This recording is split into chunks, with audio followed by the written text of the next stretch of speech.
नमस्कार YouTube family, मी प्रतीक्षा सातपुते. माझ्या ब्लॉगमध्ये तुमचं सर्वांचं स्वागत आहे. तर बघा, मी सकाळची वेळ आहे आणि माझं आंघोळ वगैरे सगळं झालं.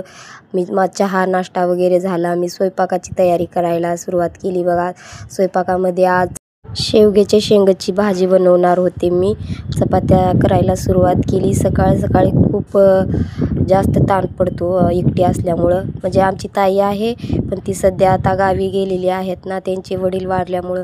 त्याच्यामुळं मग माझ्यावरच लोड पडतो 2 टायमाचं. पण चालतं, घरच्यांसाठी करताना काहीच वाटत नाही. आणि लहान मुलं परत मोठे माणसं वगैरे असले ना घरामध्ये तर चांगलं वाटतं. एकटं असलं की काहीच करमत नाही. सगळे असले तरच चांगलं वाटतं. आणि माझी जॉईंट फॅमिली आहे बघा. जॉईंट फॅमिलीमध्ये आम्ही 12 माणसं आहोत घरात. म्हणजे लहान लेकरं धरून ते सगळेजण आम्ही 12 जण आहोत. तर बघा, आता मी पातेल्यामध्ये तेल वगैरे ओतले आणि मस्त अशी फोडणी द्यायला सुरुवात केली. आणि मी गावाकडच्या पद्धतीने शेवग्याच्या शेंगाची भाजी बनवत असते. तसं बोलायला गेलं तर मला भाज्या खूप चांगल्या जमतात आणि खूप छान मला बनवता येतात. आणि सगळ्यांना इतक्या आवडतात की विचारायची सुद्धा नाही, एवढं छान भाज्या बनवते मी. तर बघा, इथं शेवग्याच्या शेंगाच्या भाजीला मी फोडणी देत होते. त्यातच रुद्र उठला. सहसा तर तो लवकर उठत नाही, पण उठला होता. मग त्याला त्याच्या पप्पांनी घेतले. मग येत होता त्यानं रडत, पण त्याने सांभाळून घेतले त्याला. मी स्वयंपाक करत होते तेव्हा. ते हिरवं वाटण मसाला वगैरे टाकून मस्त अशी भाजी बनवायला सुरुवात केली. किती भारी दिसत होती बघा. आणि सहसा तर शेवग्याच्या शेंगाची भाजी खायलाच हवं, कारण ती खूप पौष्टिक असते. म्हणून मी लहान बाळांपासून मोठ्यापर्यंत मी एक दिवसाआड का होईना मी शेवग्याची शेंगाची भाजी बनवतच असते.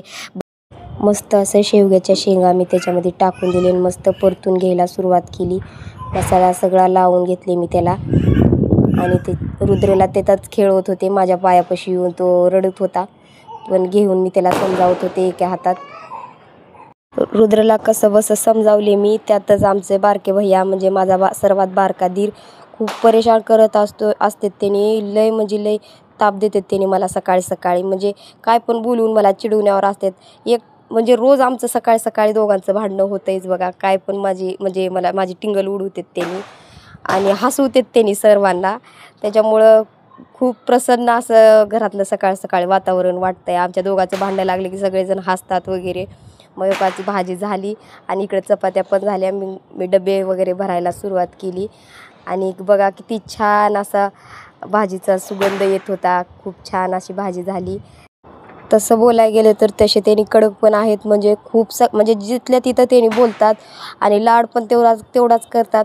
आणि टिंगल पण तेवढीच उडवतात. तर राग आला तर राग पण तेवढाच दाखवतात त्यांनी. असं तर नाही की त्यांनी म्हणजे खूप ही आहेत. त्यांच्यामुळंच उलटं त्यांनी असलं कीच घरात करमत आहे बघा. तर कशी वाटली मला माझी भाजी वगैरे, चांगली वाटली असेल तर लाईक शेअर कमेंट करत जावा आणि माझी व्हिडिओ बघत जावा. तर बाय बाय.